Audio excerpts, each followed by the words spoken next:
बलरामपुर नामक एक गांव था। पक्षियों की चहचहाहट और सूरज की किरणों से पूरा गांव महक उठता था। उस गांव के एक छोर पर राघव और उसकी पत्नी सिया रहती थी। राघव गांव के सबसे सीधे साधे इंसान थे। वहीं राघव से थोड़ी दूर एक बड़े मकान में उनके बड़े भाई करण रहते थे। राघव बहुत ही सीधा साधा और भोला भाला इंसान था और राघव की पत्नी सिया घर के सारे काम करती थी और कभी-कभी राघव के साथ खेत में भी जाती थी। वहीं दूसरी ओर राघव का बड़ा भाई करण हर बार राघव को बेवकूफ बनाकर उससे अपना सारा काम करवा लेता था। एक दिन सुबह राघव तैयार होकर काम पर जाने ही वाला था कि तभी सिया उसके सामने आकर कहती है, सुनो जी, मेरी एक बात ध्यान से सुनो। तुम्हारे सीधेपन का फायदा हर कोई उठाता है और सबसे ज्यादा तुम्हारे अपने भैया। वो तुम्हारी अच्छाई का फायदा उठाकर तुम्हें हर बार बेवकूफ बनाते हैं और अपना सारा काम तुमसे करवा लेते हैं। तुम्हें यह सब समझ क्यों नहीं आता?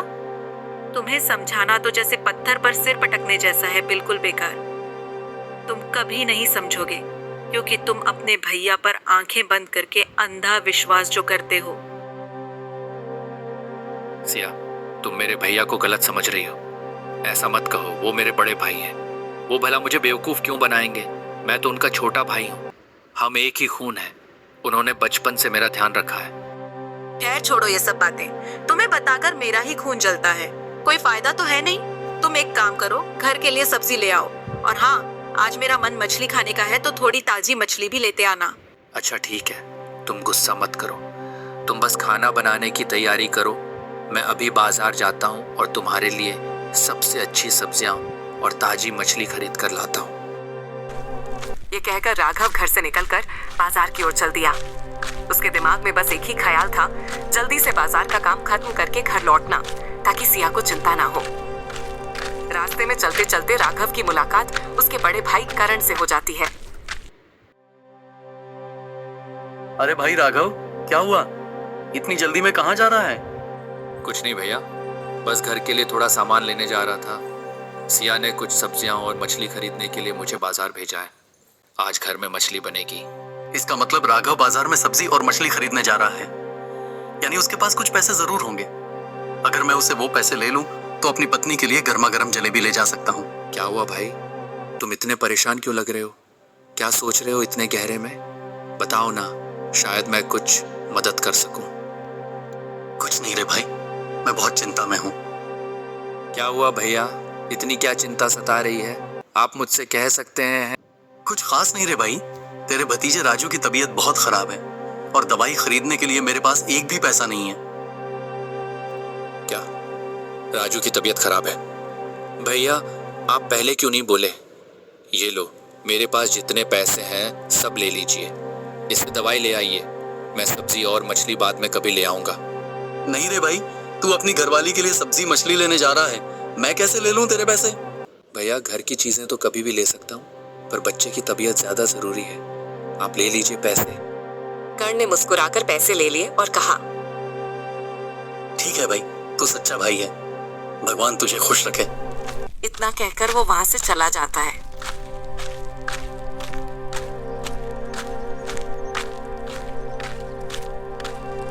राघव बिना कुछ लिए ही घर वापस लौट जाता है। घर पर सिया गुस्से से खड़ी उसको बोलती है, कहाँ रह गए थे इतने देर और सब्जियां कहाँ हैं? सिया, रास्ते में भैया मिले थे। राजू की तबीयत खराब थी इसलिए मैंने पैसे उन्हें दे दिए थी। हे भगवान, फिर वही बात। मैंने तुमसे क्या कहा था, किसी की बातों में मत आना, और तुम फिर वही गलती कराए। उनकी आंखों में बहुत दर्द था, मुझे लगा मुझे उनकी मदद करनी चाहिए। चुप हो जाओ, एक शब्द भी मत कहना। सुनो, मुझे तुम्हारी कोई कहानी नहीं सुननी कि क्या हुआ और क्या नहीं, और सच कहूं तो मैं अब जानना भी नहीं चाहती। सिया, तुम ही सोचो, इस दोपहर में मुझे भला कौन काम देगा? सब अपने अपने काम में लगे हैं। अभी इस समय काम ढूंढना बहुत मुश्किल है। तुम थोड़ा समझने की कोशिश करो। अगर आज घर में मछली नहीं आई तो समझ लेना कि इस घर में चूल्हा नहीं चलेगा। मैं खाना ही नहीं बनाऊंगी। ठीक है सिया, तुम इतना गुस्सा मत करो, थोड़ा शांत हो जाओ। मैं तुम्हारी इच्छा ज़रूर पूरी करूँगा। मैं अभी जा रहा हूँ और देखता हूँ कि कहीं कोई काम मिलता है या नहीं। मैं खाली हाथ नहीं लौटूंगा। उसके बाद सिया रसोई घर में जाती है। राघव जंगल के रास्ते पर चलने लगा। उसके मन में गहरी निराशा थी। उसे पता नहीं था कि कहाँ जाए, क्या करे। कुछ दूर जाने पर उसे एक पेड़ के नीचे एक साधु बाबा दिखाई दिए। प्रणाम साधु बाबा, आपको मेरा प्रणाम। मुझे आपको देखकर आश्चर्य हुआ। इतने घने जंगल में जहाँ कोई आता जाता नहीं, आप यहाँ अकेले बैठकर क्या कर रहे हैं? तू बहुत भोला भाला और सीधा साधा इंसान है। मैं तेरे बारे में सब कुछ जानता हूँ। मैं जानता हूँ कि तू यहाँ अपनी पत्नी के डर से आया है, क्योंकि तेरी पत्नी ने तुझे बाजार करने के लिए पैसे दिए थे और तूने वो पैसे अपने भाई को दे दिए। मेरी पत्नी हमेशा कहती है कि रामपुर के सभी लोग मेरी सादगी का फायदा उठाकर मुझसे अपने सारे काम करवाते हैं। मुझे कभी यकीन नहीं होता था। क्या सच में ऐसा है साधु बाबा? सब तेरी अच्छाई का फायदा उठाकर तुझसे अपने काम करवाते हैं, लेकिन तू चिंता मत कर। इतना कहकर साधु बाबा अपने चमत्कार से एक जादुई पोटली प्रस्तुत करते हैं। उसके बाद साधु राघव को वो जादुई पोटली दे देते हैं। उन बीजों को खेत में बो देना और उन बीजों से जादुई फसल पैदा होगी। राघव खुश हो गया। उसने साधु बाबा को धन्यवाद दिया और उस बीज की पोटली लेकर घर लौट आया। उसके मन में एक नई आशा जाग गई। राघव घर जाकर सारी बातें सिया को बताता है।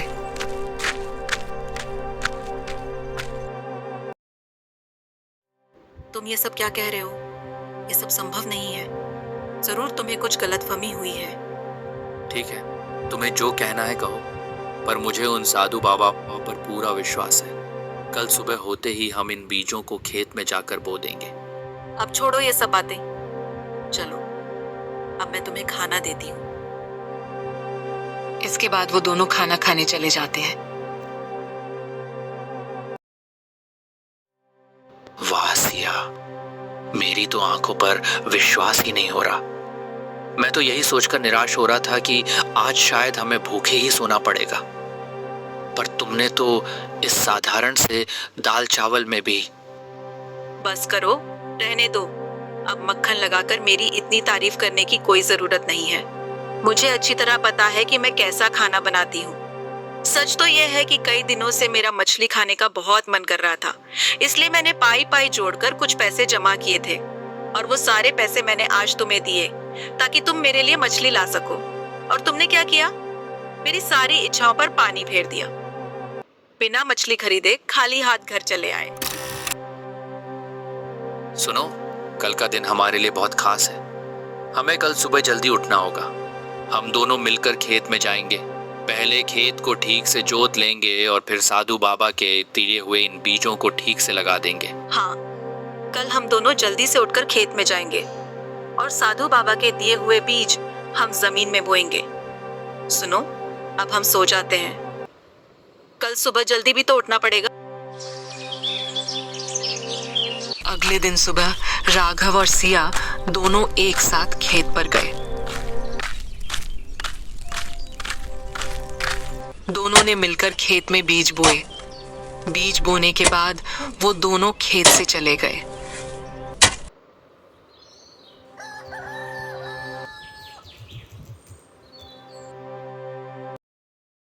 सुनो सिया, मुझसे अब और इंतजार नहीं हो रहा। मैं जरा खेत में जाकर देखना चाहता हूँ कि हमारी जादुई फसल का क्या हुआ। अकेले मत जाओ, मैं भी तुम्हारे साथ खेत चलूंगी। आखिर मैं भी तो देखना चाहती हूँ कि उन जादुई बीजों का कुछ असर हुआ भी है या नहीं। क्या वो सब सिर्फ एक कहानी थी? देर नहीं करनी चाहिए, हमें खेत में चलना ही होगा। देखते हैं वहाँ क्या चमत्कार हुआ है। कुछ देर बाद वो दोनों वापस खेत में जाते हैं और खेत में जाकर वो दोनों हैरान रह गए। बस कुछ ही घंटे में उनके खेत में छोटे छोटे पौधे निकल आए थे और पूरा खेत फिर से हरा हो गया था। सिया, देखो तो जरा, हमने कल ही तो बीज बोए थे और आज देखो हमारा पूरा खेत इन सुंदर छोटे छोटे पौधों से भर गया है। ये एक चमत्कार है। मैं अपनी आंखों से वही चमत्कार देख रही हूँ। देखते ही देखते उनकी जादुई फसल पक गई। देखो सिया, हमारी मेहनत रंग ला रही है। बस कुछ दिनों की बात और है, फिर हमें ये फसल काटनी होगी। देखो, धान के दाने भी पकना शुरू हो गए हैं। शायद इस बार रामपुर में सबसे अच्छा फसल हमारी हुई है। हाँ, तुमने बिल्कुल सही कहा। मैंने पूरे रामपुर में घूमकर देखा है, किसी की भी फसल इतनी अच्छी नहीं हुई। इस बार पूरे रामपुर में सबसे सुंदर और लहलहाती फसल हमारे ही खेत की है। ये देखकर मन को कितनी शांति मिल रही है। उन्होंने फसल काटकर बाजार में बेचना शुरू कर दिया। कुछ ही समय में उन्होंने बहुत पैसा कमाया और रामपुर में सबसे बड़ा मकान भी बना लिया। राघव और उसकी पत्नी की इस सफलता की खबर कर्ण के कानों तक पहुंची। कर्ण ईर्ष्या से जलने लगा। कर्ण राघव के खेत पर गया। राघव के खेत में इतनी फसल और इतना बड़ा मकान देखकर उसे बहुत गुस्सा आया। उसने मन ही मन तय किया कि कुछ भी करके राघव की सारी फसल बर्बाद कर देगा। एक रात कर्ण कुछ जहरीले कीड़े लेकर राघव के खेत में छोड़ आया। उन कीड़ों के कारण राघव की फसल बर्बाद हो गई। अगले दिन सुबह जब राघव और सिया खेत में आते हैं तो अपनी फसल देखकर हैरान रह जाते हैं। हे भगवान, ये क्या हो गया? ये सब कैसे हुआ? हमारी लहलहाती फसल में इतने सारे कीड़े मकोड़े कहाँ से आ गए? इतने दिनों से हमारी फसल इतनी अच्छी थी, एक भी कीड़ा नहीं लगा था, तो फिर आज अचानक ये तबाही कैसे मच गई? और अब देखो, हमारी सारी मेहनत, सारी उम्मीदें बर्बाद हो गई। अब हमारा क्या होगा? अरे तुम इतनी चिंता मत करो सिया। माना कि ये मुश्किल समय है, ये कीड़े प्रकृति की देन है, इन पर हमारा बस नहीं। इन्हें हम एकदम से कैसे भगाएंगे? हिम्मत मत हारो, हम इसका कोई ना कोई उपाय जरूर निकाल लेंगे। मेहनत की है तो फल भी मिलेगा। उसके बाद राघव खाद लाकर अपने खेत में अच्छे से डाल देता है। कुछ दिनों बाद राघव के खेत की फसल पहले से भी बेहतर हो जाती है। अब मुझे कुछ करना ही होगा। इस तरह बैठे बैठे देखने से कुछ नहीं होगा। तुमसे कोई काम ठीक से संभव भी नहीं है। जब तुम कीड़े मकोड़े उसके खेत में छोड़कर आए तो अगले ही दिन तुम्हारे भाई ने खाद डालकर उस खेत की फसल को पहले से भी कहीं ज्यादा अच्छा कर लिया है। लेकिन रिया, मैंने तो अपनी तरफ से पूरी कोशिश की, तो इसमें मेरी क्या गलती है बताओ? पर तुम चिंता मत करो, उसके खेत में इतनी अच्छी फसल कैसे हो रही है, मैं उससे पूछूंगा। तुम्हें क्या लगता है कि तुम्हारा भाई अब भी बेवकूफ है? वह बिल्कुल बेवकूफ नहीं है, और तुम जाओ भी तो वह तुम्हें इस फसल के बारे में कुछ नहीं बताएगा। कल सुबह जाकर अपने भाई के सिर पर हाथ फेर कर प्यार से सारी बातें पूछ लेना।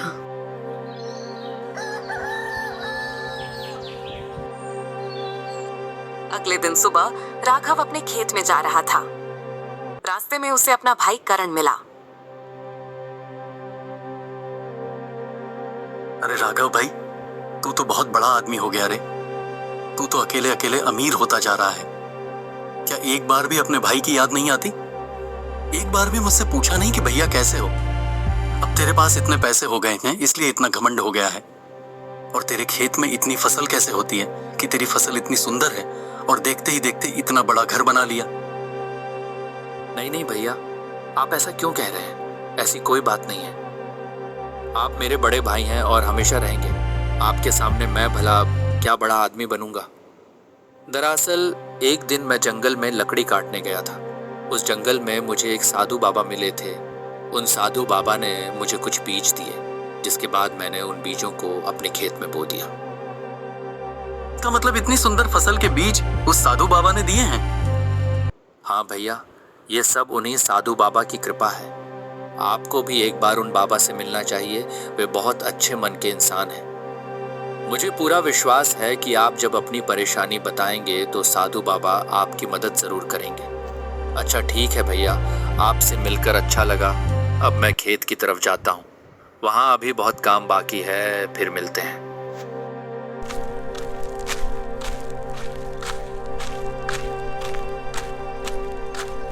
अब देख राघव, अब मैं तेरा क्या करता हूँ?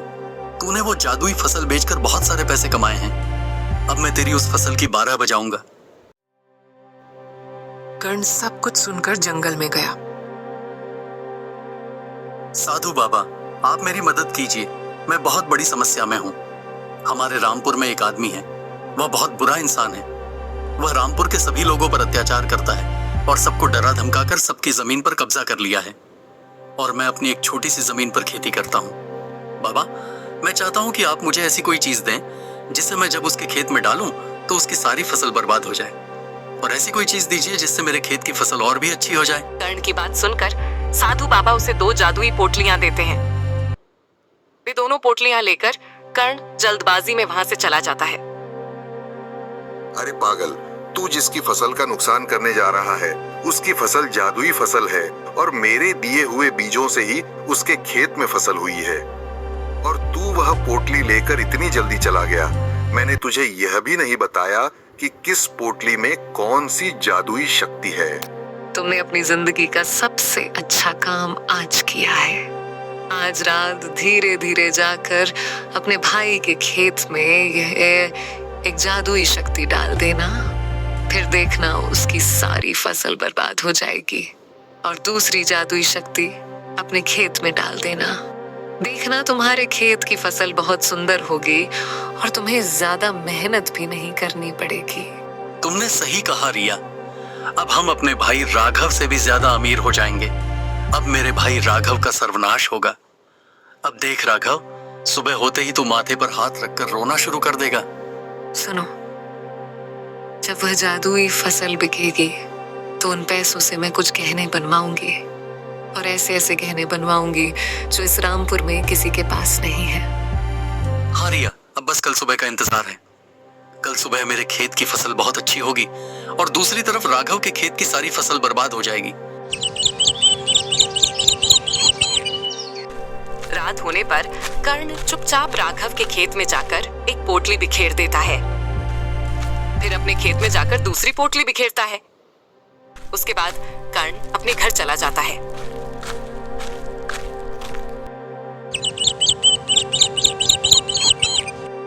अब हमें अपनी जादुई फसल देखने जाना है, और चलिए राघव की जो फसल बर्बाद हुई है वह भी देख कर आते हैं। अगले दिन सुबह कर्ण और उसकी पत्नी अपने खेत में जाकर हैरान रह गए। उनका अपना खेत पूरी तरह से बर्बाद हो गया था। अरे ये तुमने क्या कर दिया? तुमने तो गलत जादुई शक्ति अपने खेत में डाल दी। तुमसे कोई काम ठीक से नहीं होता। तुम्हारे खेत में जो फसल थी अब वह भी चली गई। तुम्हारी वजह से अब हमें भूखे मरना पड़ेगा। इसका मतलब है अगर तुम्हारी फसल खराब हो गई है तो तुम्हारे भाई की फसल तो और भी अच्छी हो जाएगी। बात रामपुर में और किसी को नहीं बता सकता। आज इतने लालच के कारण मेरा इतना बड़ा सर्वनाश हो गया। दूसरों का नुकसान करने के चक्कर में अपना ही नुकसान हो गया। वहीं दूसरी ओर राघव और सिया अपने खेत पर पहुंचे, जहां सूरज की पहली किरणों में उनकी फसल सुनहरी चमक रही थी। फसल पहले से भी अधिक सुंदर और हरी भरी हो चुकी थी। उसे देखकर दोनों के चेहरे पर संतोष और कृतज्ञता की मुस्कान आ गई। उस पल राघव और सिया ने एक प्रण लिया कि इस फसल से मिलने वाले धन का एक हिस्सा वे रामपुर के गरीब और जरूरतमंद लोगों की मदद में लगाएंगे, क्योंकि उन्होंने खुद वो दिन देखे थे जब भूख और संघर्ष ने उन्हें तोड़ दिया था। और अब जब किस्मत मुस्कुरा रही थी, उन्होंने तय किया कि वे अपनी खुशियां बांटकर ही जीवन को सार्थक बनाएंगे।